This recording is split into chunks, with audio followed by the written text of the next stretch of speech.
Hello students. जो सुबह आपको अभ्यास के लिए प्रश्न दिए गए थे, उन प्रश्नों का जो हल है वो इस तरह से होगा। हमारा पहला प्रश्न था कि हमें दो स्थितियां दी गई थी और हमें ये बताना था कि उन स्थितियों से संबंधित जो प्राप्त संख्याओं की सूची होगी वो एक एपी की रचना करेगी या नहीं करेगी।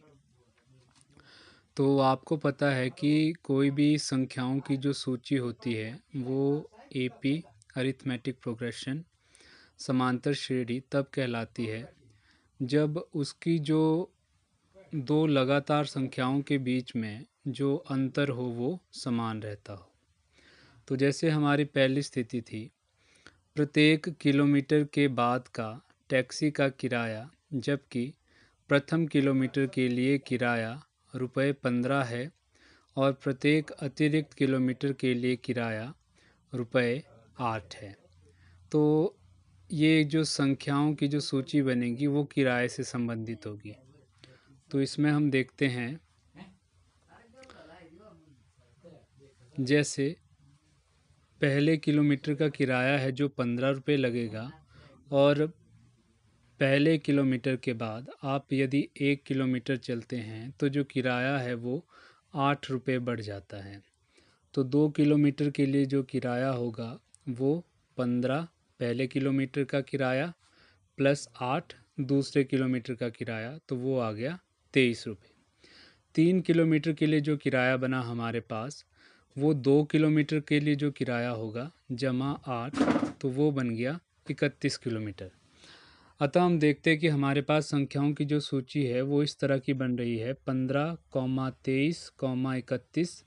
31 में यदि आप 8 जोड़ दो तो आपको 4 किलोमीटर का किराया जो है वो मिल जाएगा। तो इस तरफ से हमारे पास जो संख्याओं की एक सूची या श्रृंखला प्राप्त हुई है हमें। तो यदि हम इसमें अंतर ज्ञात करें दो लगातार संख्याओं के बीच में, तो आप देखेंगे हमारी पहली जो संख्याएं हैं वो 15 और 23 है। तो 23 माइनस 15 8 आ गया और अगली दो संख्याओं के बीच में अंतर 31 माइनस 23 वो भी कितना आ गया, 8 आ गया। तो क्योंकि जो इनमें जो अंतर आ रहा है वो बराबर है, जिसे सार्वंतर भी कहा जाता है, जिसे हम डी से लिखते हैं। तो क्योंकि वो बराबर आ रहा है तो इस प्रकार जो हमें प्राप्त संख्याओं की सूची है वो एक एपी है। तो अतः इस स्थिति में प्राप्त संख्याओं की सूची एपी है जिसका सार्वंतर 8 है। ठीक इसी तरह से आप देखेंगे हमारी जो दूसरी स्थिति है उसे भी आप इसी तरह से हल कर सकते हैं। तो दूसरी स्थिति ये है कि प्रत्येक मीटर की खुदाई के बाद एक कुआं खोदने में आई लागत, जबकि प्रथम मीटर खुदाई की लागत ₹150 है और बाद में प्रत्येक मीटर खुदाई की लागत ₹50 बढ़ती जाती है।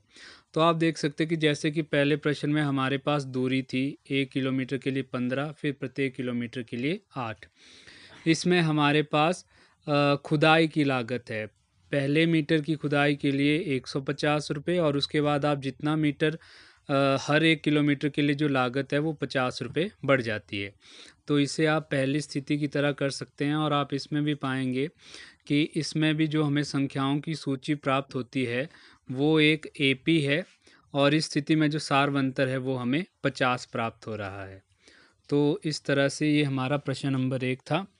प्रश्न नंबर 2 में हमें दिया गया है कि दी हुई एपी के प्रथम 4 पद लिखिए, जबकि प्रथम पद ए और सार्वंतर डी निम्नलिखित हैं। तो इसमें देखिए हमें एपी के प्रथम 4 पद ज्ञात करने हैं, जबकि इसमें हमें जो है वो जो प्रथम पद है और जो सार्वंतर है वो दिया हुआ है। तो इसे देखिए किस तरह से करेंगे हम।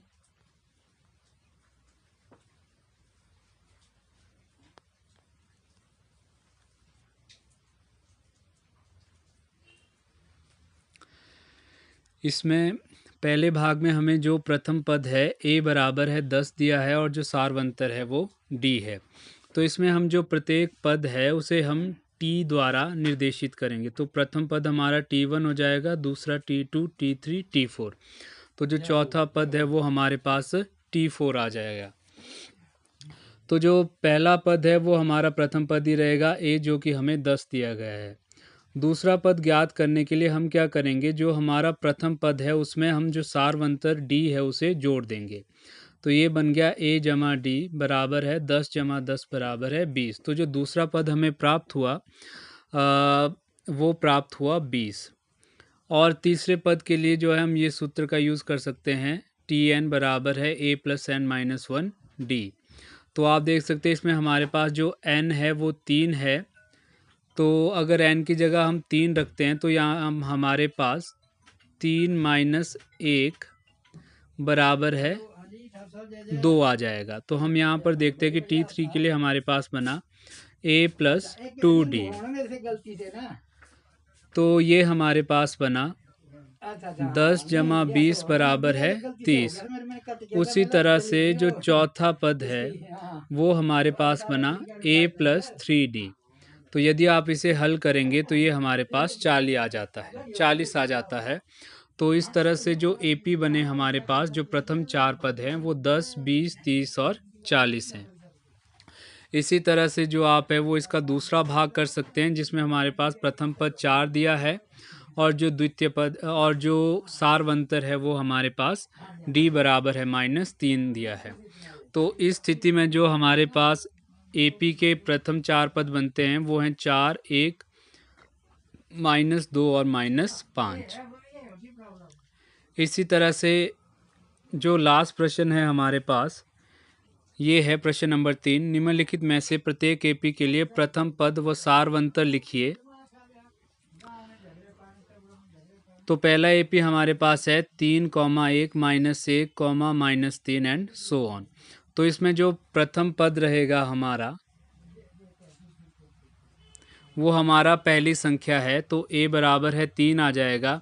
और सारवंतर के लिए आपको ज्ञात है कि हम जो है 2 लगातार संख्याओं का अंतर ज्ञात करते हैं। तो इसमें हम दूसरी संख्या से पहली जो संख्या है वो घटाएंगे। तो 1 - 3 हमारे पास -2 आ गया। तो इसमें जो सारवंतर है वो हमारे पास -2 प्राप्त हुआ।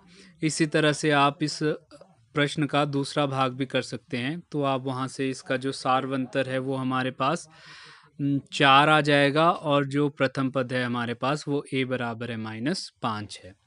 तो इस तरह से ये जो प्रश्न है इन्हें आप करेंगे और इन्हें आप साथ में दोहराएंगे भी। धन्यवाद।